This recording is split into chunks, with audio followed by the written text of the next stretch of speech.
In about 30 days, I'm going on a cruise with a bunch of my friends, and some of them haven't cruised before. And they were asking me questions, lady, what about this? What about that? And I thought, whoa, let me just make a checklist, put it all together, give it to you, all the things that I prep for a cruise. And they had some pretty good questions, so figured, why not share it with you? So if you have booked a cruise, first off, congratulations, because cruising is so much fun.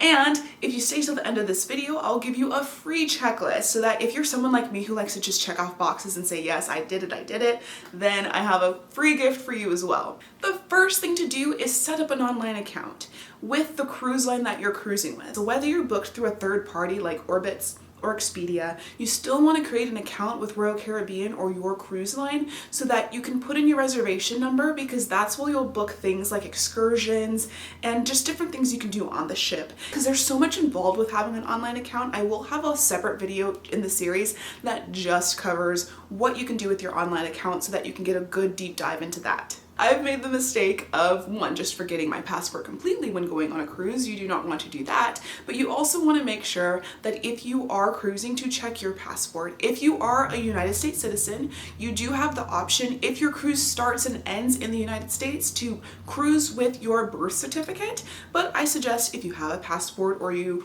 will want a passport, it's just easier to travel with a passport and then you don't have to take your documents away from home. And you do want to make sure that if you do have a passport, another thing to check is to make sure it expires more than 6 months then after your cruise starts. Next is to download the Cruise Lines app.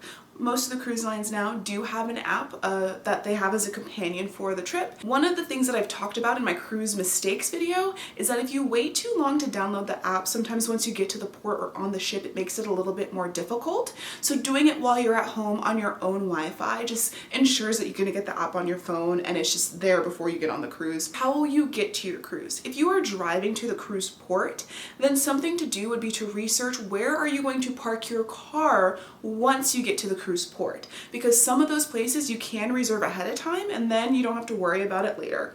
And usually if you reserve them ahead of time, they should have a shuttle that takes you from their parking garage or parking lot to the cruise port, so you don't have to worry about that.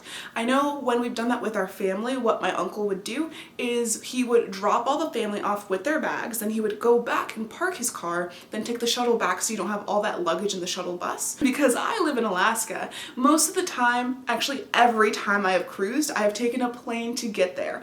I always suggest getting to the cruise port a day early, so the city that you're going to fly into a day early, so that if anything like lost luggage, delayed flights happens, which they have happened, and people who I've cruised with have lost their luggage even with just one flight, or they missed the day of the cruise completely.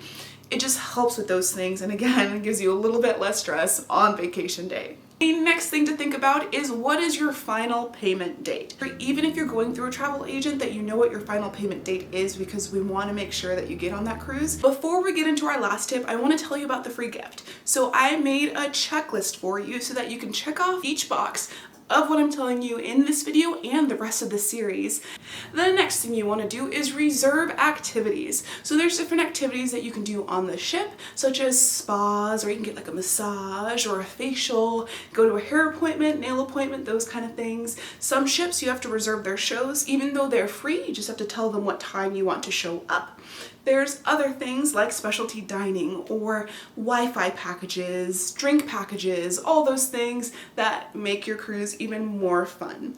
And at port, so those type of activities would be like zip lining, food tours, history tours, all different types of things. You can explore caves. Some places you can go to theme parks or some sort of amusement parks, where I went zip lining one time. Really cool stuff.